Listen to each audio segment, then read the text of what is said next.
ऐक ना, असं भन्नाट जो का मला आठवलाय ना, तुला सांगतो हा. हे बघ, एक चिटी आणि एक हाती असतो.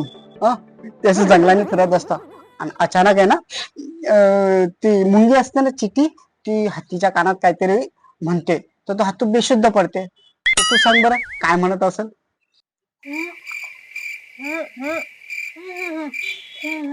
अगर ती मुंगी त्याच्या हत्तीच्या कानात म्हणते, मैं तुम्हारे बच्चे की माँ बनने वाली हूँ.